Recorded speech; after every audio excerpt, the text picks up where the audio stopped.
30 minute, ठीक है।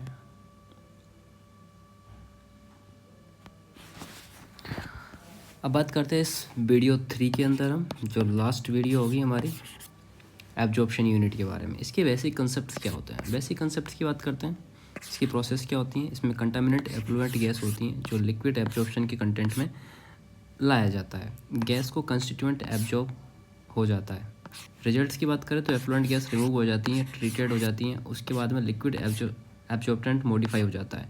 अब बात करते हैं टाइप्स ऑफ लिक्विड एब्जॉर्बेंट कि एब्जॉर्बेंट कौन कौन से होते हैं। जैसे केमिकल रिएक्टिविटी एब्जॉर्बेंट की बात करते हैं तो इसके एग्जांपल्स होते हैं वाटर और लाइमस्टोन, जो SO2 को रिमूव करते हैं फ्रॉम द फ्लू गैसेज से। उसके बाद में बात करते हैं फिजिकल, जो नॉन रिएक्टिव एब्जॉर्बेंट होते हैं। वो क्या होते हैं? गैस डिजोल्व होती हैं और कोई केमिकल चेंज नहीं होता उसके अंदर। उसके बाद बात है chemical use for the SO2 removal. कौन कौन से केमिकल है जो सल्फर डाइऑक्साइड को रिमूव करते हैं? अब बात करते हैं एक्वासिस सॉल्यूशन के बारे में। तो वो कौन से होती हैं? एल्कली होती हैं, एल्कली अर्थ होती है, सोडियम होता है, NH3 होता है, Mg होता है और COA होता है। अब बात करते हैं टाइप्स ऑफ एब्जॉर्प्शन यूनिट्स। कौन कौन सी यूनिट है जो एब्जॉर्प्शन करती हैं? पहला आता है स्प्रे टावर। इसकी कैपेसिटी बात करते हैं तो लार्ज गैस वॉल्यूम को हैंडल कर सकती हैं। उसके बाद प्रेशर ड्रॉप रिलेटिवली लो होता है इसका। उसके बाद हम आती है efficiency. Efficiency high removal efficiency होती है जब गैसियस कंटामिनेंट कंसंट्रेशन लो होता है।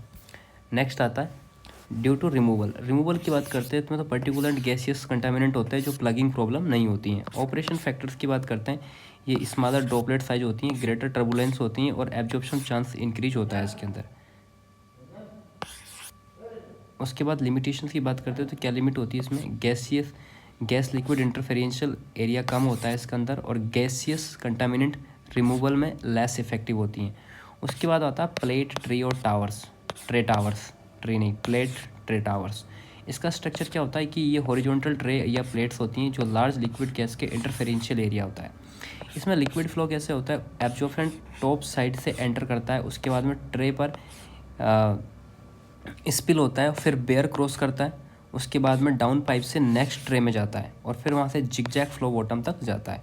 अब बात करते हैं गैस फ्लो के बारे में। तो पोल्यूटेंट एयर बॉटम से एंटर होती हैं, ठीक है। ट्रे को ओपनिंग से ऊपर राइज करता है, फिर राइजिंग गैस जो लिक्विड को ड्रेन होने से रोकती है। अब बात करते हैं रिजल्ट्स की। तो इसका रिजल्ट क्या होता है? ये रिपीटेटिव गैस लिक्विड कॉन्टैक्ट में होती हैं जो क्लीन एयर टॉप से निकालती हैं। अब बात करते हैं पैक्ड टावर के बारे में कि पैक्ड टावर क्या होती है। पर्पज ऑफ पैकिंग होता है जो वेपर और लिक्विड के बीच कांटेक्ट टाइम इंक्रीज करता है। उसके बाद में आती है पैकिंग मटेरियल और properties. Large surface to volume ratio होता है, लार्ज वॉल्यूम वॉइड रेशियो इसके अंदर होता है। नेक्स्ट बात करते हैं मिनिमम गैस फ्लो रेजिस्टेंस होता है, लाइट वेट होती हैं और वर्चुअल अनब्रेकेबल होता है। इसका फ्लो पैटर्न समझे अगर हम तो काउंटर करंट फ्लो होता है, गैस बॉटम से एंटर होती है, लिक्विड टॉप से एंटर होता है और लिक्विड थिन फिल्म से फॉर्म में पैकिंग पर फ्लो करता है। इसके एग्जांपल समझते हैं पैकिंग की। तो वो होती हैं रेस्टिंग रिंग, पाल रिंग, टेलिरेटेड, बैरल सैडल और इंटरलॉक सैडल्स। ये इसकी क्या होती हैं? पैकिंग के एग्जांपल्स होते हैं। जिसकी लिमिटेशन समझते हैं हम तो ये हाई पर्टिकुलर गैस में इजीली क्लॉग्ड हो जाते हैं। अब बात करते हैं वेंचुरी स्क्रवर्स कि वेंचुरी स्क्रवर्स क्या होते हैं। ये नेचुरल कंकरेंट यूनिट्स होती हैं जिसकी वर्किंग होती है गैस और एब्जॉर्बिंग सॉल्यूशन वेंचुरी थ्रोट के नियर कॉन्टैक्ट में आता है। उसके बाद में साथ अर्थ एंटरमेंट सेपरेट में मूव कराते हैं। अब बात करते हैं इसके सेपरेशन की बात। तो उसके बाद में आती है लिक्विड मिक्सचर्स। लिक्विड ड्रॉपलेट की सेंट्रीफ्यूगल फोर्स होता है, क्लीन गैस आउटलेट से निकलती है। अब इसके एडिशनल फंक्शंस की बात करते हैं, पर्टिकुलर मैटर रिमूवल भी कर सकते हैं।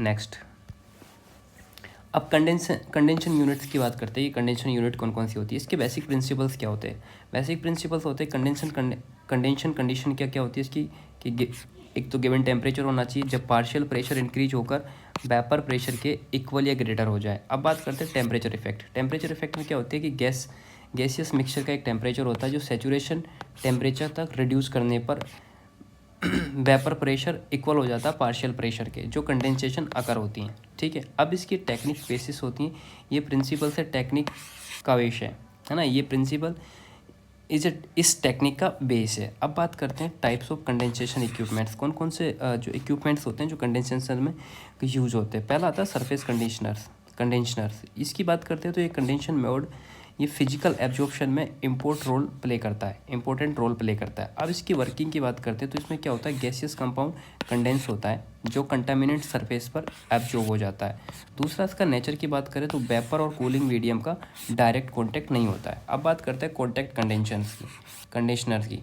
इसकी वर्किंग क्या होती है, वेपर कूलिंग मीडिया ये डायरेक्ट कॉन्टैक्ट में इसको लिया जाता है। अब बात करते हैं इसके एडवांटेज की बात करते हैं तो सरफेस कंडेंसर से लेस एक्सपेंसिव होती है, मोर फ्लेक्सिबल होती है, ऑर्गेनिक कंपाउंड से रिमूवल में मोर एफिशिएंट होती है। नेक्स्ट बात करते हैं इसकी लिमिटेशंस की बात करते हैं। वाटर पोल्यूशन प्रॉब्लम क्रिएट हो सकती हैं, इस वजह से उसे कभी कभी रेस्ट्रिक्ट होती हैं। अब बात करते हैं role in air pollution control की बात करते हैं। नेचर ऑफ डिवाइस की बात करते हैं, जनरली प्री ट्रीटमेंट डिवाइस में माना जाता है। इसका जो यूज़ होता है जो कॉम्बिनेशन भी तो होता है आफ्टर बर्नर्स, एब्जॉर्बर्स और एब्जॉर्प्शन यूनिट्स में। इसका पर्पज़ समझते हैं तो मेन ट्रीटमेंट से पहले पोल्यूटेंट लोड कम करना होता है। सरफेस कंडीशनर की बात करते हैं तो ये dirty gas, cooling medium, water, air flow या हीट एक्सचेंज सरफेस या कंडेंसेट आउट या क्लीन गैस आउट होती हैं। ये सरफेस एक डायग्राम था जिसके अंदर इसका एक्सप्लेनेशन किया गया था, तो इजीली हम समझ सकते हैं कि ज़्यादा डर्टी गैस इन होती हैं, कूलिंग मीडियम होती है मतलब वाटर एयर फ्लो का, हीट एक्सचेंज सरफेस पे होती है, उसके बाद कंडेंशन आउट होता है और क्लीन गैस भी आउट हो जाती है इसके अंदर। कॉन्टैक्ट कंडेंसर की बात करें तो इसका डर्टी गैस इन होती हैं, वाटर इन होता है कूलिंग मीडियम के अंदर, फिर डायरेक्ट गैस लिक्विड कॉन्टैक्ट में आता है, फिर वाटर प्लस कंडेंसर आउट हो जाता है और क्लीन गैस भी आउट हो जाती है। नेक्स्ट बात करते हैं कंबशन यूनिट कौन कौन सी होती है, जिसके बेसिक आइडिया की बात करें तो एयर पोल्यूशन का मेजर सोर्सेज है। एयर पोल्यूशन का मेजर सोर्स है कंबशन यूनिट। ये कंबशन या इंसिनरेशन एक कंट्रोल प्रोसेस है। इसका ऑब्जेक्ट होता है एयर को कंटामिनेंट को इन ऑफेंसिव CO2 प्लस H2O में कन्वर्ट करना। अब इसकी condition for the efficient combustion की बात करते हैं तो कौन कौन सी कंडीशन होती है एफिशिएंट कंबशन के लिए, वो होती है proper combustion for basic elements, like जो बेसिक एलिमेंट है उनका प्रॉपर कंबशन होना चाहिए। वो कौन कौन से एलिमेंट्स है, ऑक्सीजन हो गया, टेम्परेचर हो गया, टर्बुलेंस हो गया और टाइम हो गया। ये जो यूनिट है चारों, इनका अच्छे से कंबशन होना चाहिए। जो डिजाइन रिक्वायरमेंट की बात करते हैं तो जो ऑक्सीडेशन रिएक्शन को कंप्लीट तक पुश करना होता है। अब एक नोट है जो डिस्कस कर लेते हैं। जो सूट होता है कार्बन मोनोऑक्साइड लो ऑक्सीडेशन के बाय प्रोडक्ट होते हैं। क्या होते हैं, जो लो ऑक्सीडेशन होता है उसका बाय प्रोडक्ट होता है कार्बन मोनोऑक्साइड का। जो लो ऑक्सीडेशन होता है उसका बाय प्रोडक्ट से सूट बनता है जब ऑक्सीजन सफिशिएंट नहीं होता है। अब बात करते हैं types of combustion methods. Combustion के कौन कौन से मेथड्स होते हैं। पहला आता है डायरेक्ट फ्लेम कंबशन। इसकी वर्किंग प्रोसेस क्या होती है कि जो बेस्ट गैस जो होती है वो डायरेक्टली कंबस्टर में बर्न होती हैं। उसके बाद सप्लीमेंट्री फ्यूल हो भी सकता है या नहीं भी, ठीक है। तो फ्यूल रिक्वायरमेंट होती है, अगर heat value plus oxygen sufficient हो तो गैस अपने आप ही बर्न हो जाती है, अदरवाइज एयर ऐड की जाती है और स्मॉल सप्लीमेंट्री फ्यूल भी ऐड होता है, जिसका पर्पज़ होता है गैस मिक्सचर को कंबशन पॉइंट तक लाना। अब इसके एप्लीकेशंस क्या क्या है, एप्लीकेशन समझते हैं तो इसका पेट्रोकेमिकल प्लांट्स में या रिफाइनरीज के अंदर ये यूनिट को यूज़ में लिया जाता है। अब आता है थर्मल कंबशन जो आफ्टर बर्नर्स में यूज होता है। अब इसकी यूज़ कंडीशंस क्या क्या है, जब कंबस्टाइल गैसेस पोल्यूटेंट कंसंट्रेशन जो डायरेक्ट फ्लेम के लिए बहुत ज़्यादा कम हो, जब इसका यूज होता है। अब बात करते हैं इसकी प्रोसेस के बारे में। जो बेस्ट गैस प्री हीटेड की जाती हैं वो हीट एक्सचेंजर यूज होता है, जैसे रेक्यूपरेटर्स और रीजनरेटर्स, ठीक है। ये थर्मल इंसिनरेटर की हीट रीयूज़ होती है इसके अंदर, समझ गए आप बात को। अब आता है ऑपरेटिंग टेम्परेचर। अब इसमें कितना टेम्परेचर चाहिए इसको ऑपरेट करने के लिए, वो बात हम यहाँ कर लेते हैं। तो कॉमन रेंज जो होती है वो होती है इसकी 538 से लेके 927 तक, 927 डिग्री सेंटीग्रेड, और मैक्सिमम अप टू जाता है 1093 डिग्री तक, ठीक है। अब नोट बात करते हैं कि नोट के एक कुछ नोट दे रखा है, उसमें ये लिख रखा था कि अगर पूरा डिज़ाइन है तो इसका मतलब होता है कि इनकम्प्लीट बर्निंग होएगी, जो अनडिज़ायरेबल ये बाय प्रोडक्ट हो सकता है, ठीक है। अब अगली यूनिट आती है वो होती है कैटालिटिक कंबशन। इसके अंदर क्या होता है, इसका प्रिंसिपल समझते हैं हम कैटालिटिक कंबशन का। तो इसमें कैटालिटिक ऑक्सीडेशन रेट इंक्रीज करते हैं, जो रेजिडेंस टाइम को रिड्यूस होता है, जिससे क्या होता है रेजिडेंस टाइम रिड्यूस होता है। अब इसका एडवांटेज समझ लेते हैं। लो टेम्परेचर पर भी इसका कंबशन हो सकता है, जो डायरेक्ट फ्लेम से ज़्यादा एफिशिएंट है। अब कंपैरिजन समझते हैं दोनों के बीच में। तो कंपैरिजन में क्या है कि थर्मल इंसिनरेशन जो होता है 20 से 50 टाइम ज़्यादा होता है, किससे रेजिडेंशियल टाइम लगता है। थर्मल कंबशन में 20 से 50 टाइम ज़्यादा रेजिडेंशियल टाइम लगता है। अब बात करते हैं पोल्यूटेंट कंट्रोल की। जो मोनोऑक्साइड ऑफ कार्बन और डाइऑक्साइड ऑफ सल्फर जो होता है या ऑक्साइड ऑफ नाइट्राइट्स होते हैं, या हाइड्रोकार्बन्स होते हैं, या कार्बन मोनोऑक्साइड्स होते हैं। ये किसका पोल्यूटेंट को कंट्रोल करने के लिए थे, कैटालिस्टिक कंबशन के अंदर। ठीक है, नेक्स्ट बात करते हैं हम कैटलाइज्ड एग्जाम्पल के जो होते हैं बैनेडियम पेंटाऑक्साइड, हाई टेम्परेचर पर ये होता है। उसके बाद में आता प्लेटिनम मटेरियल, या एक्टिवेटेड एल्यूमिनियम, या पैलेडियम, या कॉपर। एक मिनट यार, मेरे पापा का फ़ोन आ रहा है।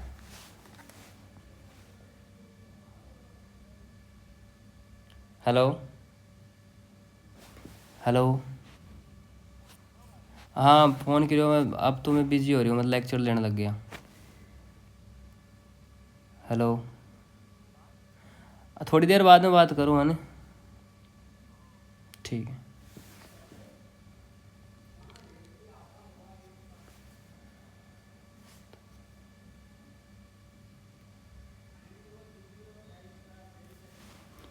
ठीक है, तो इसके एप्लीकेशन नोट्स की बात करते हैं कि जब बेस्ट केस डायरेक्ट फ्लेम के लिए सूटेबल ना हो।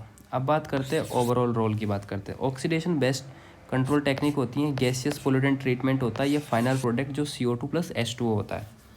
ठीक है, नेक्स्ट बात करते हैं ऑटोमोटिव इमिशन कंट्रोल की बात करते हैं। तो नया टॉपिक है, इसमें क्या होता है देखते हैं। ये अनकंट्रोल ऑटोमोबाइल इमिशन से होता है, जिसमें CO2 जो होता है ना वो 0.5 से 6.4% निकलता है। हाइड्रोकार्बन्स जो होता है 300 से लेके 1000 ppm तक एग्जॉस्ट होता है। और उसके बाद में जो नाइट्रोजन के जो ऑक्साइड्स होते हैं वो 500 से लेके 3000 ppm के बीच में होता है। तो आपको समझ में आ गई बात, मोनोऑक्साइड कितनी होती है 6.4% तक। रेंज क्या होती है 0.5 से लेके 6.4%। ठीक है, उसके बाद में आती है हाइड्रोकार्बन्स की रेंज क्या होती है, इसकी रेंज होती है 300 से लेके 1000 ppm तक। और उसके बाद में आती है ऑक्सीजन ऑफ द नाइट्राइट्स जो होते हैं 500 से लेके 3000 तक ppm तक। ठीक है, अब बात करते हैं emission characteristics of the engine की इमिशन कैरेक्टरिस्टिक्स की बात करते हैं। जो पेट्रोल इंजन्स होते हैं उनके हाइड्रोकार्बन कंसनट्रेशन बहुत ज़्यादा हाई होते हैं, और जो कार्बन के ऑक्साइड्स होते हैं वो भी हाई होते हैं इसमें, है ना। तो हाइड्रोकार्बन प्लस मोनोऑक्साइड्स दोनों का ही हाई होते हैं जो पेट्रोल इंजन होते हैं। अब डीजल इंजन जो होती हैं जैसे बस और ट्रक्स में यूज़ होती हैं, वो कंसनट्रेशन इनका नाइट्रोजन ऑक्साइड का हाई होता है, और थिक स्मोक होती है, और पर्टिकुलेंट मैटर इनके अंदर प्रेजेंट होता है। अब बात करते हैं इंजन रिलेटेड कंट्रोल मेजर्स के बारे में। जो प्रॉपर वर्निंग ऑफ इंजन होते हैं, प्रॉपर कार्बोरेटर्स एडजस्टेड होते हैं, जो पोल्यूटेंट इमिशन को कंट्रोल में हेल्प करते हैं। अब बात करते हैं कैटालिस्टिक कन्वर्टर्स की। इसके जो फंक्शंस होते हैं वो फंक्शंस क्या होते हैं, इसमें कार्बन मोनोऑक्साइड्स होते हैं जो CO2 में कन्वर्ट होते हैं, हाइड्रोकार्बन्स होते हैं वो भी CO2, और जो नाइट्रोजन रिडक्शन होते हैं वो नाइट्रोजन होते हैं। ठीक है, अब बात करते हैं कंस्ट्रक्शन की, कि made of the Nobel metal जो प्लेटिनम या पैलेडियम ये होते हैं। जो कंस्ट्रक्शन होते हैं ना, जो किस चीज़ के बने होते हैं, वो बने होते हैं प्लेटिनम या पैलेडियम के। अब बात करते हैं ऑटोमोबाइल इमिशंस में भी कंटेन होती हैं SO2 और लेड कंपाउंड्स। ठीक है, अब कैटालिस्टिक फॉर्म के प्लेटफॉर्म में होता है। इसकी बातें करें तो जो मोनोलिथिक वन पीस मेटल होता है। अब property of these catalytic metals की बात करते हैं तो ये वेरी एक्टिव होती हैं, रजिस्ट सल्फर पॉइजनिंग होती है, इफेक्ट इन इमिशन कंट्रोल्स होती हैं। अब बात करते हैं प्लेसमेंट का, तो उनको प्लेसमेंट क्या है, टेल एग्जॉस्ट पाइप के अंदर होती है, जो इमिशन एटमॉस्फेयर में जाने से पहले, ठीक है, इमिशन के एटमॉस्फेयर में जाने से पहले ये टेल एग्जॉस्ट पाइप के अंदर होती हैं। अब बात करते हैं लिमिटेशंस। ये इसकी लिमिटेशंस क्या होती है, इसका कन्वर्टर्स यूज करने में एजिटेशन होती है, क्योंकि इंजन एफिशिएंसी को थोड़ा रिड्यूस कर देता है। बात करते हैं लीगल रेगुलेटरी कंट्रोल की, है ना। तो लीगल रेगुलेटरी कंट्रोल क्या होता है कि सुप्रीम कोर्ट ने जो एक ऑर्डर दिया था, कब दिया था 1999 में, जो एप्लीकेबल था all new petrol and diesel cars Delhi NCR region के अंदर, उनके लिए दिया गया था, जो कंप्लायंस था कि इंटरनेशनल पोल्यूशन कंट्रोल नॉर्म में। अब इसमें यूरोपियन नॉर्म्स जो थे, कि यूरो 1 जो था 99 में दिया था, यूरो 2 2000 में दिया था। तो मैक्सिमम परमिशबल ऑफ CO कितनी थी, कार के लिए 3% था, और जो 2 या 3 व्हीलर्स के लिए 4.5% था। ठीक है, नेक्स्ट चलते हैं।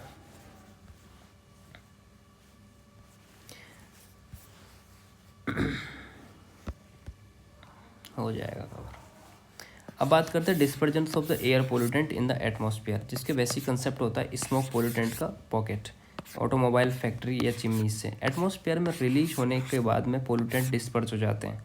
ठीक है, उसके बाद डिस्पर्जन डिपेंड करता है किन किन चीज़ों पे, प्रिवेलिंग विंड, टेम्परेचर कंडीशन और प्रेशर कंडीशन पे। यहाँ पर लैप्स रेट जनरली एक कंसेप्ट होता है जो ट्रोपोस्फेयर में हाइट इंक्रीज होने पर एम्बियंट एयर टेम्परेचर को डिक्रीज होता है यहाँ पर। ठीक है, जो temperature change with the height, मतलब इसी को लैप्स रेट कहते हैं, है ना। जब टेम्परेचर हाइट के साथ डिक्रीज होता है तो उसे लैप्स रेट बोलते हैं। Lapse rate place to place vary करता है और टाइम टू टाइम चेंज होता रहता है। अब एनवायरमेंटल लैप्स रेट की बात करें ELR की, तो इसको एम्बियंट लैप्स रेट भी इसको बोला जाता है। इसकी डेफिनेशन की बात करें तो डेफिनेशन एम्बियंट एयर का temperature gradient with the height होता है। मेजरमेंट मेथड बोलते हैं इसको, तो उसको मेजरमेंट कौन कौन से होते हैं, इसे बैलून भेजा जाता है, बैलून के साथ थर्मोमीटर होता है और बैलून हवा के साथ मूव करता है।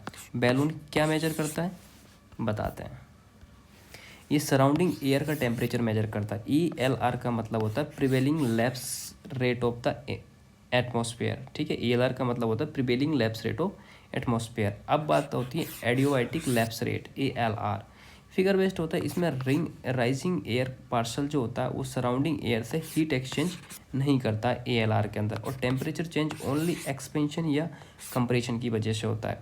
जो उसकी वैल्यू होती है वो 9.8 डिग्री से लेके 6 डिग्री पर किलोमीटर तक होती है। जो ALR और ELR जो होता है वो राइजिंग एयर पार्सल की रेट होती है और एक्चुअल एटमॉस्फेयर की रेट होती है।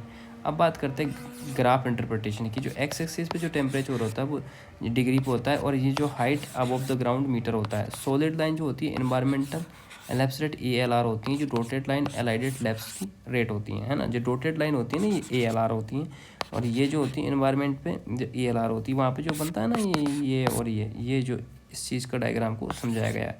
मीनिंग ऑफ हाइट के साथ टेम्परेचर का चेंज होना होता है।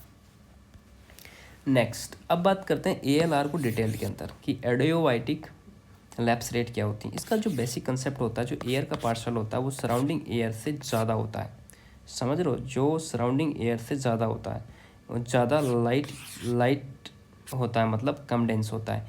ये रिलीज होने पर नेचुरली ऊपर राइज करता है और राइज जब तक होता है जब तक कि पार्सल का टेम्परेचर, पार्सल की डेंसिटी और सराउंडिंग एयर के इक्वल हो जाए।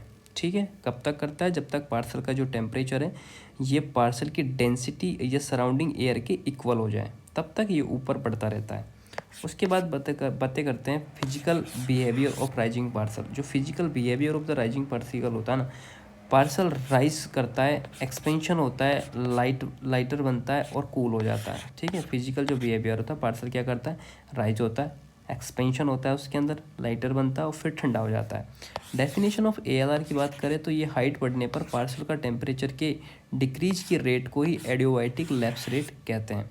ड्राई एडियोबैटिक लैप्स रेट क्या होती है, यहाँ कंडीशन ड्राई एयर होती है, प्रोसेस क्या होती है, एडियोबैटिक एक्सपेंशन होती है, जिसकी वैल्यू 9.8 डिग्री पर किलोमीटर होती हैं। अब बात करते हैं wait adiabatic lapse rate. Dry की बात हो गई, अब वेट की बात करते हैं कि वेट क्या होती है। इसमें कंडीशन सैचुरेशन एयर पार्सल होता है, कूलिंग रीजन जो होता है, एक्सपेंशन ऑफ एयर और liberation of the latent heat होता है। इसकी जो वैल्यू होती है वो 6 डिग्री पर किलोमीटर होती है। अब बात करते हैं एक्चुअल एडियोबैटिक लैप्स रेट, जो पार्सल केसेस होता है ना, AALR। ये इमिट करता है स्मोक को, फुल्ली ड्राई नहीं होता है, फुल्ली सैचुरेट भी नहीं होता है, इसलिए इसको एक्चुअल ALR बोलता है। ये लाई करते हैं ड्राई के लिए 9.8 और वेट के लिए 6 डिग्री सेंटीग्रेड पर किलोमीटर। इसका जो रिलेशन की बात करते हैं ELR विद ALR जो होता है, ये बेस्ट वन होता है रिलेटिव पोजीशन, और 3 केसेस डिफाइंड होते हैं इसके अंदर। ठीक है, अब बात करते हैं एटमॉस्फेरिक स्टेबिलिटी की। एटमॉस्फेरिक स्टेबिलिटी में क्या होता है कि ये जो सुपर एडियोबैटिक लैप्स रेट होता है, जिसकी कंडीशन में ELR जो होता है वो ग्रेटर देन ALR होता है। इसमें एटमॉस्फेरिक स्टेट अनस्टेबल होती है। राइजिंग जो पार्सल बिहेवियर होता है, पार्सल सराउंडिंग एयर से वार्मर रहता है, इसलिए और ज़्यादा एक्सेलरेट करता है। अब बात करते हैं पोल्यूशन डिस्पर्जन की। रैपिड वर्टिकल मिक्सिंग जो होती है वो डिस्पर्जन से फास्ट होती हैं। जो पोल्यूशन डिस्पर्जन में जो रैपिड वर्टिकल मिक्सिंग होती हैं वो डिस्पर्जन से ज़्यादा फास्ट होती हैं। अब बात करते हैं सब एडियोबैटिक लैप्स रेट। सब एडियोबैटिक लैप्स रेट में क्या होती है, इसमें जो कंडीशन होती है, जो ELR होती है ना, वो लेस देन होती है ALR के लिए, है ना, और इसमें एटमॉस्फेरिक स्टेट स्टेबल होती हैं।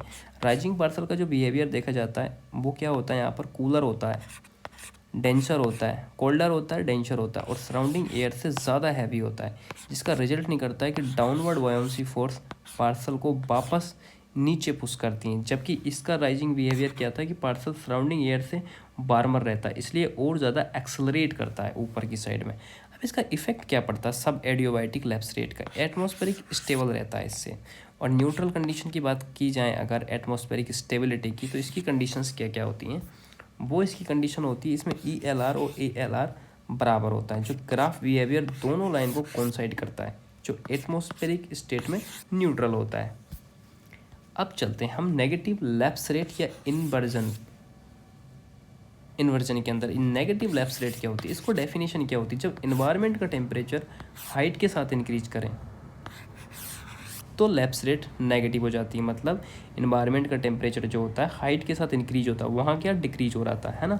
नॉर्मल कंडीशन से डेविएशन होता है, नॉर्मली हाइट बढ़ने पर टेम्परेचर कम होता है, यहाँ उल्टा हो रहा है, इस कंडीशन को इन्वर्जन कहते हैं। ठीक है, तो टेम्परेचर इन्वर्जन जनरली इसका मीनिंग होता है कूलर एयर नीचे, वार्मर एयर ऊपर होती हैं। तो इफेक्ट ऑफ एटमॉस्फेयर क्या होता है कि हाईली स्टेबल एनवायरनमेंट होता है, जिसका रिजल्ट आता है कि वर्टिकल मिक्सिंग ऑलमोस्ट स्टॉप हो जाता है। अब बात करते हैं टाइप्स ऑफ इन्वर्जन के बारे में। तो पहला आता है कि रेडिएशन इन्वर्जन और सबसाइडेंस इन्वर्जन। तो रेडिएशन इन्वर्जन में क्या होता है कि अर्थ और उसके ऊपर की एयर अनइक्वल कूलिंग रेट होती हैं। इसकी प्रोसेस में क्या निकलता है, इसमें अर्थ सरफेस रैपिडली कूल होती हैं। ठीक है, अब ऊपर की जो एयर होती है कंपैरेटिवली स्लो कूल होती हैं, बट इसका रिजल्ट जो नीचे निकलता है वो होता है नीचे टेम्परेचर कम है, ऊपर टेम्परेचर ज़्यादा है। सिंपल सी बात है, बस ईंट से ईंट जुड़नी चाहिए। अब बात आती है लैप्स रेट। जो नेगेटिव लैप्स रेट डेवलप होता है हाइट एक्सटेंट होने पर फ्यू हंड्रेड मीटर्स तक फ्रिक्शन लेयर तक। कब तक एक्सटेंट होती हैं? जो फ्यू हंड्रेड मीटर्स या फ्रिक्शन लेयर तक होती हैं। अब इसकी बात करते हैं, अरे भैंस की टांग क्या हो गया है। नेक्स्ट बात करते हैं नेचर की बात समझते हैं। तो ये नॉक्टर्नल फ्रोमिना होता है, मतलब सुबह के सन की रेज से इजीली ब्रेक हो जाता है। अब बात करते हैं इन्वायरमेंट पर इफेक्ट। फॉग फॉर्मेशन में ये हेल्प करता है जब एयर वेट होती हैं और गैस और पर्टिकुलेट मैटर ट्रैप होते हैं, जिससे अपवर्ड लिफ्टिंग रुक जाती है। इसको ग्राउंड सरफेस इन्वेजन भी कहा जाता है। अब आता है सबसाइडेंस इन्वर्जन। ठीक है, तो हमने पहला पढ़ लिया था इससे पहले ये नेगेटिव इन्वर्जन, अब पढ़ रहे हैं सबसाइडेंस इन्वर्जन। इसमें क्या होता है सबसाइडेंस इन्वर्जन? ये एसोसिएट होता है हाई प्रेशर सिस्टम के साथ में, जिसके कोजेज होते हैं सिंकिंग या सबसाइडिंग मॉनिटर ऑफ एयर, मतलब हाई प्रेशर एरिया में एंटी साइक्लोन्स। ठीक है, तो हाइट एक्सटेंड होने पर ग्राउंड सरफेस से अराउंड 1600 किलोमीटर तक। ठीक है, ये इसकी हाइट एक्सटेंड होती है, जो मैकेनिकल इन्वर्जन भी इसको बोला जाता है। अब इनके कुछ स्पेशल केस होते हैं, जैसे डबल इन्वर्जन, जैसे रेडिएशन इन्वर्जन और सबसाइडेंशन दोनों एक साथ होते हैं। लैप्स रेट ग्राफ का जो रिलेशन समझते हैं हम, उसमें क्या होता है कि जो नॉर्मल लैप्स रेट होती है वो temperature decrease with the height होती हैं। आइसोथर्मल कंडीशन में temperature constant with the height होता है, और नेगेटिव लैप्स रेट के अंदर क्या होता है temperature increase with the height होता है। अगर स्टेबिलिटी का फिगर को अगर हम समझे तो सुपर एडियोबैटिक जो कंडीशंस होती है वो अनस्टेबल होती हैं, ड्राई एडियोबैटिक जो होती है वो न्यूट्रल होती हैं, और सब एडियोबैटिक स्टेबल होती है, और इन्वर्जन या आइसोथर्मल होती हैं उसके अंदर हाईली स्टेबल होता है।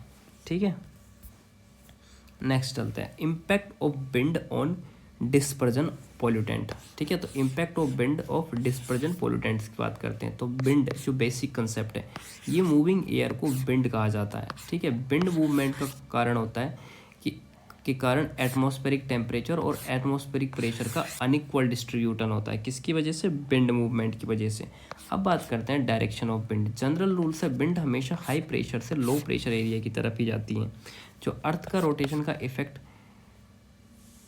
कोरियोलिस फोर्स, जो एयर करंट को एक्सपेक्टेड पाथ से डिफ्लेक्ट करता है। ठीक है, और लोकल इन्फ्लुएंस फैक्टर जो होता है वो regional geography, local geography, topographical geography के फीचर इन्फ्लुएंसर फैक्टर कौन कौन से होते हैं इसके इन्फ्लुएंसिंग फैक्टर जो विंड के, वो होते हैं रीजनल ज्योग्राफी, लोकल ज्योग्राफी और टोपोग्राफिकल फीचर्स। अब बात करते हैं लैंड सी ब्रिज इफेक्ट। ये क्या होता है लैंड सी ब्रिज इफेक्ट? इसके कोजेज होता है अर्थ का सी के कंपेरिजन में फास्टर हीटिंग कूलिंग होती है, ठीक है, जिसे लैंड सी ब्रीज से इफेक्ट बोलते हैं। डे टाइम पे सी जो होते हैं ब्रीज सी लैंड की तरफ होती हैं, है ना, सी ब्रीज सी से लैंड की तरफ होती है। और नाइट टाइम पे लैंड की जो ब्रिज होती हैं वो लैंड से ब्रिज ही जो होती हैं वो लैंड से सी की तरफ होती हैं। अब इसके क्या इफ़ेक्ट्स होते हैं? इसके इफ़ेक्ट्स होते हैं ऐसा विंड पैटर्न जो एयर पोल्यूशन प्रॉब्लम को में कंट्रीब्यूट कर सकता है, जिसे फ्रिक्शन लेयर, जैसे लोकेशन अर्थ सरफेस के ऊपर 700 से लेके 1000 मीटर तक होती हैं। अब विंड बिहेवियर क्या होता है? विंड बिहेवियर होता है गस्टी या चेंजेबल होता है, ठीक है। इसके रीजन क्या होता है? ये लोकली जनरेटेड मैकेनिकल टर्बुलेंस होता है, जो मैकेनिकल टर्बुलेंस और थर्मल टर्बुलेंस होते हैं। अब बात करते हैं नेक्स्ट, विंड स्पीड मेजरमेंट। इसका मेजरमेंट एनोमीटर से की जाती है। Measurement speed measure at a height, एक पर्टिकुलर हाइट पे की जाती है जहाँ पर वेलोसिटी यू नॉट होती है। अब बात करते हैं velocity at any height of Z, मतलब वेलोसिटी किसी हाइट पर अगर मेजर करनी है तो उसका फॉर्मूला होता है यू बराबर you not Z upon Z not की पावर के, ठीक है। जो यह वैल्यू ऑफ के होती है 1/9, 1/3, 1/7, ठीक है। ये लार्ज लैप्स रेट के लिए होती हैं, 1/3 मार्क इन्वर्जन के लिए होती हैं, और 1/7 जो होती है एवरेज नॉर्मल वैल्यू होती हैं। अब बात करते हैं role of wind in pollution dispersion. जो विंड का रोल होता है किसके अंदर? पोल्यूशन डिस्पर्जन में। तो इसमें क्या होता है कि सरफेस विंड डायरेक्शन या स्पीड गवर्न करती है, जो ड्रिफ्ट या डिफ्यूजन या पोल्यूटेंट गैस और पार्टिकुलेट का है, ठीक है। जो सरफेस विंड डायरेक्शन स्पीड जो होती है ना वो क्या गवर्न करती है? ड्रिफ्ट और डिफ्यूजन। और डिफ्यूजन क्या होती है? पोल्यूटेड गैस एंड पार्टिकुलेट्स का। अब इसके सोर्सेज क्या क्या होते हैं? सोर्सेज की बात करें तो ऑटोमोबाइल, फैक्ट्री या ग्राउंड लेवल पर इमिशन जो होता है, ठीक है, पोल्यूशन लेवल। अब बात करते हैं विंड स्पीड इफेक्ट कि विंड स्पीड इफेक्ट क्या होता है। मतलब जितनी ज़्यादा विंड स्पीड होगी उतनी तेज़ी से पोल्यूशन सोर्स से डोर कैरी हो जाता है, ठीक है। अब गस्टिनेस क्या है? ये डेफिनेशन में विंड की स्पीड डायरेक्टली प्रोपोर्शनल होती है। इसका इंपॉर्टेंस क्या होता है? सरफेस विंड को इंपॉर्टेंट कैरेक्टरिस्टिक्स होती है, सरफेस विंड का जो इंपॉर्टेंट कैरेक्टरिस्टिक्स होते हैं वो होते हैं। अब इसका इफेक्ट क्या होता है? पोल्यूटेंट का मिक्सिंग और डायल्यूशन, है ना। और दूसरा जो होता है एम्बियंट एयर के साथ में इसका डायरेक्ट इफेक्ट होता है। अब इसका जो इंपॉर्टेंट रिलेशन समझे तो वो ये होता है कि विंड स्पीड पोल्यूटेंट कंसंट्रेशन दोनों इन्वर्सली प्रोपोर्शनल होते हैं। नेक्स्ट चलते हैं प्लूम बिहेवियर। और प्लूम बिहेवियर समझते हैं। प्लूम बिहेवियर क्या होता है? Continuously discharge of the gaseous effect होता है, चिमनी स्टैक से निकलने वाला पाथ, उसी को बोलते हैं। प्लूम का शेप जो होता है ना, ये पाथ शेप या कंसंट्रेशन डिस्ट्रीब्यूशन होता है। ये डिपेंड करता है कि लोकलाइज्ड एयर स्टेबिलिटी पर, ठीक है, लोकलाइज्ड की जो एयर स्टेबिलिटी उस पर। इसके गवर्निंग फैक्टर्स कौन कौन से होते हैं? वो होते हैं एनवायरमेंटल लैप्स रेट या एडियोबैटिक लैप्स रेट, ELR और ELR। इसका लोअर एटमॉस्फेरिक कंडीशन की बात करें generally less than 3 meter above the ground होता है। अब टाइप्स ऑफ प्लूम्स कौन के होते हैं और उनके बिहेवियर्स क्या क्या होते हैं? जो अलग अलग टाइप्स के प्लूम होते हैं और उनके बिहेवियर की बात करते हैं। जो पहला आता है लूपिंग प्लूम। लूपिंग प्लूम क्या होता है कि ये किस कंडीशन में आकर होता है? सुपर एडियोबाइटिक एनवायरनमेंट कंडीशन के अंदर होता है, ठीक है। जो एटमॉस्फेरिक कंडीशन हाईली अनस्टेबल होती है ना, सुपर एडियोबाइटिक एनवायरनमेंट की। इसका रीजन होता है रैपिड वर्टिकल मिक्सिंग। इसका रीजन क्या होता है? Rapid vertical. अब इसके इफेक्ट की बात करें तो ये रैपिड डिस्पर्जन होता है, हाई कंसंट्रेशन को ग्राउंड टच कर सकता है। इसका रैपिड डिस्पर्जन होता है और इसका हाई कंसंट्रेशन की वजह से ये ग्राउंड को टच कर सकता है। अब बात करते हैं न्यूट्रल प्लूम की। न्यूट्रल प्लूम में एनवायरनमेंट लैप्स रेट और एडियोबैटिक लैप्स रेट जो होती हैं वो इक्वल होती हैं। जिसका बिहेवियर होता है कि upward vertical rise of plume होता है। जो प्लूम होता है ना अपवर्ड डायरेक्शन में वर्क करता है। अब इसका राइज कंटिन्यूसली टिल जब तक होता है कि प्लूम डेंसिटी सराउंडिंग एयर की डेंसिटी के इक्वल ना हो जाए। कब तक राइज करेगा? जब तक प्लूम की जो डेंसिटी है वो सराउंडिंग एयर की डेंसिटी के इक्वल ना हो जाए। अब इसकी टेंडेंसी समझे तो ये कोनिंग टेंडेंसी जो विंड की स्पीड ग्रेटर देन 32 किलोमीटर पर आवर्स होनी चाहिए, जो क्लाउड कवर प्रेजेंट होता है, ठीक है। अगला थर्ड नंबर पे आता है वो आता है कोनिंग प्लूम। इसमें क्या होता है? ये अकर होता है सब एडियोबैटिक कंडीशन के अंदर, जिसका शेप होता है कोन लाइक शेप, ठीक है। इसका रीजन होता है यूनिफॉर्मली डिस्पर्जन होता है अराउंड प्लूम सेंटर लाइन। चौथा आता है फैनिंग प्लूम। ये कहाँ अकर होता है? इन एक्सट्रीमली इन्वर्जन कंडीशंस में। फैनिंग प्लूम कहाँ होता है, इन्वर्जन कंडीशन में अंदर, जहाँ विंड कंडीशन लाइट विंड होती है और मिक्सिंग जो होती है कोई वर्टिकल मिक्सिंग नहीं होती है इसके अंदर। इसका बिहेवियर समझें तो प्लूम हॉरिजॉन्टली लॉन्ग डिस्टेंस तक स्प्रेड होता है। अब आता है 5वें नंबर पे लॉफ्टिंग प्लूम। इसकी कंडीशन क्या होती है कि ये strong super adiabatic lapse rate होती है। कौन सी, लॉफ्टिंग, जो सरफेस इन्वेंशन के ऊपर होती है, और इसका डाउनवर्ड मिक्सिंग जो होती है, ठीक है, और अपवर्ड जो मिक्सिंग होती है ये हाईली टर्बुलेंट एंड रैपिड होती है। जिसकी अपवर्ड मिक्सिंग होती है ना, हाईली होती है और टर्बुलेंट होती है। इफेक्ट की बात करें इसकी तो rapid dispersion, ground level concentration zero touch नहीं कर सकता, कभी भी जो इसका डिस्पर्जन होता है वो ग्राउंड को टच नहीं करता। तो इसके इंपॉर्टेंस की बात करें तो मोस्ट आइडियल प्लूम कंडीशन होती है। कौन सी वाली होती है मोस्ट, तो वो होती है लॉफ्टिंग। लॉफ्टिंग कौन सी होती है, मोस्ट आइडियल कंडीशन, ठीक है। अब बात करते हैं फ्ल्यूमिगेटिंग प्लूम के बारे में। इसकी कंडीशंस होती है, इन्वेंशन लेयर होती है स्टैक के साथ थोड़ा ऊपर और सुपर एडियोबैटिक कंडीशन में स्टैक के नीचे होता है। अब इसके बिहेवियर को अगर हम समझें तो पोल्यूटेंट जो होते हैं वो ऊपर एस्केप नहीं कर पाते हैं, और इफेक्ट जो इसका होता है वो हाईली ग्राउंड लेवल से कंसंट्रेशन होता है। अब बात करते हैं अगर हम ट्रैपिंग फ्लूम्स की, तो ट्रैपिंग फ्लूम की कंडीशंस क्या क्या होती है। इसकी कंडीशन होती है इन्वर्जन लेयर को अबव द सरफेस और inversion layer below the surface. Trapping की दो कंडीशंस होती हैं, पहली इन्वर्जन जो लेयर होती हैं अबव द सोर्स होती हैं, और इन्वर्जन लेयर की जो दूसरी कंडीशन होती है बिलो द सोर्स होती है। अब इसकी बिहेवियर की बात करें इस प्लूम की तो क्या होती है, ये ऊपर नहीं जाता है और नीचे भी नहीं जाता, ये दोनों इन्वर्जन के बीच में होता है, ठीक है, इसलिए ये कन्फाइंड हो जाती हैं। अब इसके इफेक्ट की बात करें तो ये ब्रस्ट एटमॉस्फेरिक कंडीशन है, इसलिए डिस्पर्जन के लिए मोस्ट बैड केस है। अब आता है डिज़ाइन ऑफ स्टैक हाइट। जो स्टैक हाइट होती है उसकी डिज़ाइन क्या होती है, जिसकी बेसिक डिज़ाइन होती है जिसे बोला जाता है गॉसियन प्लूम मॉडल, जो Central Board of Prevention and Control of Water Pollution ने न्यू दिल्ली में 1984 के अंदर दिया था। इसका पब्लिकेशन था a methods to determining chimney height. Chimney height का फॉर्मूला क्या होता है, for chimney emitting particulate material, जिसका फॉर्मूला होता है H बराबर 74 QP की पावर 0.27, है ना। तो यहाँ पर जो H है वो हाइट ऑफ द चिमनी होती है, और जो QP होती है ये पर्टिकुलर मैटर का इमिशन टन पर आवर्स में होता है। अब बात करते हैं फॉर चिमनी, है ना, इमिटिंग SO2, ये किसके लिए थी, जब पर्टिकुलर मैटर के लिए। इसका फॉर्मूले की बात करें तो इसमें होता है H बराबर 14 QS डिवाइड बाई की पावर 1/3, जो SO2 इमिशन किलोग्राम पर आवर्स में इमिट होता है, QS जो होता है। अब बात करते हैं चिमनी हाइट वैल्यूज़ की। चिमनी हाइट वैल्यू क्या होती है, जनरल इंडस्ट्री में एक्सेप्ट थर्मल पावर प्लांट में मिनिमम 30 मीटर होती है मिनिमम चिमनी हाइट वैल्यू।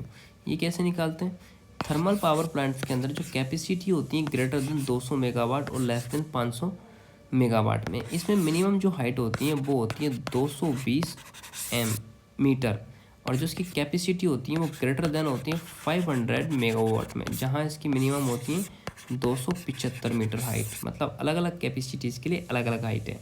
जैसे अगर हम बात करें कैपेसिटी अगर 200 मेगावाट और 500 मेगावाट से कम है तो वहाँ मिनिमम हाइट हो जाएगी 220, और अगर कैपेसिटी जो है कि 500 मेगावाट से ज़्यादा है तो इसकी मिनिमम कैपेसिटी 275 हो जाएगी, याद रखना। और इस तेरी ऐसी तेजी। नेक्स्ट चलते हैं, अब बात करते हैं effective height of stack. Effective height of stack क्या होता है कि ये इंपॉर्टेंट और इक्वेशन में एक्चुअल हाइट नहीं होता है, इफेक्टिव हाइट इसमें यूज होती है, जिसका फॉर्मूला होता है H बराबर H प्लस डेल्टा H, ठीक है। जो H होती है वह actual stack height in meter होती है, डेल्टा H होती है plume rise above the stack होता है। जो डेल्टा H होता है ना, जो प्लूम का राइज होता है उसकी हाइट होती है plume rise minus Holland equation. Plume rise किससे होती है, हॉलैंड इक्वेशन से, सॉरी। फॉर्मूला क्या होता है इसका, delta H is equals to ds/dy/u into 1.5 plus 2.68 की power 10⁻³ PD/TS - TA divide by TS से होता है। ये जो BS होता है ये स्टैक गैस वेलोसिटी होती है, ठीक है। D जो होता है यहाँ पर ये inside exit diameter of the stack होता है। U जो होता है यहाँ पर ये विंड स्पीड होती है, और जो P होता है यहाँ पर ये एटमॉस्फेरिक प्रेशर किस्म होता है मिलीबार के अंदर, और जो TS होता है ये TS होता है स्टैक गैस टेम्परेचर, और ये जो TA होता है ये एम्बियंट एयर टेम्परेचर होता है ना। अब बात करते हैं stability correction on to delta H. Delta H means plume rise. ये न्यूट्रल कंडीशन होती है, इक्वेशन डायरेक्टली इस पर एप्लीकेबल होती है। उसके बाद में ये अनस्टेबल कंडीशन जो होती है, अगर डेल्टा एज इंक्रीज होता है बाई 10 से 20% तो उसको अनस्टेबल कंडीशन बोला जाता है। और अगर स्टेबल कंडीशन जो होती है वो उसमें क्या होता है कि डिक्रीज होती है 10 से 20%। अब डेविडसन एंड ब्रायंट इक्वेशन की बात करें प्लूम राइज के लिए तो वो होती है डेविडसन और ब्राइस डी कोष्टक BS माइनस यू की power 1/4 into 1 plus TS minus TA divide by TS। इक्विवेलेंशियल फार्मूला डेल्टा एच जो होता है फॉर हॉट एफ्लुएंट कंडीशन की बात करें, हीट रिलीज होती है ग्रेटर देन 10 की पावर -6 किलोग्राम पर सेकेंड होता है। फॉर्मूला डेल्टा एच की बात करते हैं 0.84 से लेके 12.4 0.9 H से लेके ये इसका फॉर्मूला होता है किसका, हॉट एफ्लुएंट के अंदर। Delta H is equal to 0.84 12.4 plus 0.09 H into QH divide by U की पावर 1/4 होता है। ये हीट रिलीज होती है कैलोरी पर सेकंड में। इसका जो ब्यूरो ऑफ स्टैंडर्ड का जो दूसरा होता है for not very hot release के लिए जो होता है treated as a momentum sources के लिए, जिसका फॉर्मूला होता है डेल्टा एच बराबर 3VSD/U। नेक्स्ट चलते हैं गॉसियन प्लूम मॉडल के बारे में, जो स्टैक की हाइट होती है। इसका इंपॉर्टेंट एक्सप्रेशन की बात करें तो लार्ज साइज पार्टिकल्स होते हैं। ये क्या होते हैं, लार्ज साइज पार्टिकल्स होते हैं, ठीक है। इसमें चेंबर जो लेंथ होती है वो हाइट पर डिपेंड करती है। इसका प्रेडिक्शन ऑफ पोल्यूटेंट कंसंट्रेशन क्या होता है, गॉसियन डिप्रेशन की इक्वेशन होती है ये C बराबर Q divide by pi U sigma Y plus Z² minus sigma Z²। तो यहाँ पर C जो होता है पोल्यूशन कंसंट्रेशन होता है, ये जो C होता है, ये जो Q होता है यहाँ पर पोल्यूटेंट इमिशन रेट होती है। ये जो U होता है ये मीनिंग बिंड वेलोसिटी होती है। जो Y होता है ये क्रॉस बिंड हॉरिजॉन्टल डिस्टेंस होती है। Z जो होती है वर्टिकल होती है। सिग्मा Y होता है हॉरिजॉन्टल डिप्रेशन कोफिशिएंट और सिग्मा Z होता है वर्टिकल डिप्रेशन कोफिशिएंट मीटर के अंदर। इफेक्टिव हाइट ऑफ स्टैक की बात करें अगर तो डेफिनेशन की बात करें, इक्वेशन में इफेक्टिव हाइट का यूज होता है जिसका formula H equal to H plus delta H होता है, जो एक्चुअली चिमनी हाइट में होता है। Delta H rise of plume से अबोव होता है। प्लूम राइज की बात करें तो delta H minus holder equation होती है वो डेल्टा एच बराबर BSD/U होती है। ये इसका फॉर्मूला है, क्वेश्चंस लगा देना एक, उसमें ये ख़त्म। पैरामीटर्स की बात करते हैं तो BS जो होती है स्टैक गैस की वेलोसिटी होती है। D जो होती है इनसाइड एग्जिट डायमीटर होती है। U होती है wind speed. Stack gas temperature होता है, एम्बियंट टेम्परेचर होता है, एटमॉस्फेरिक प्रेशर होता है। सजेस्ट होता है एम्पेरिकल फार्मूला के लिए। हॉट एफ्लुएंट जो होता है ना उसकी कंडीशन होती है हॉट एयर जो ग्रेटर देन होती है 10 की पावर 6 कैलोरीज। इसका जो फार्मूला होता है वो ये होता है, ये पहले डिस्कस हो चुका है। HQ होता है हीट रिलीज होती है, not very hot release. Trend है जो मोमेंटम सोर्सेज फार्मूला ये होता है, ये पहले पढ़ा दिया था मैंने शायद। नेक्स्ट बात करते हैं इसके जो की एग्जाम्स नोट होते हैं ना, ये SO2 होता है, ये पढ़ लेना यार एक बार, है ना। इसके क्वेश्चंस लगाने पड़ेंगे तब आपको ये क्लियर होगा। Effective height greater than actual height, ठीक है। विंड स्पीड इंक्रीज होती है तो प्लूम राइज होता है। टेम्परेचर डिफरेंस इंक्रीज होता है तो प्लूम राइज भी इंक्रीज होती है। गैसियस इक्वेशन के अकॉर्डिंग ग्राउंड लेवल पर जो कंसंट्रेशन होता है वो प्रेडिक्शन होता है। चैप्टर की समरी एक पेज में समझे तो स्मोक, मिस्ट, फॉग, फ्यूम जो होते हैं ये एरोसोल पोल्यूटेंट्स होते हैं। SO2 जो होता है major pollutant for the refineries and chemical plants होता है। मोनोऑक्साइड हाईली पॉइजनस और एस्फिशिएंट गैस होती हैं जो फोटोकेमिकल स्मोक और हाइड्रोकार्बन NOx सनलाइट की वजह में PAN बनाते हैं।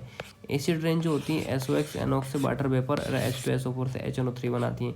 Green house gases heat trapping blanket होती हैं। ESP होती हैं widely used in thermal power plant and industries के अंदर होता है। तो आपका लेक्चर ख़त्म हो गया। थैंक यू गाइस, मिलते हैं अगले चैप्टर में। ये चैप्टर आपका कंप्लीट हो गया तो ध्यान रखना इसमें, मिलते रहना, कनेक्ट हो जाना मेरे से, टच विद मी, ठीक है। बाय।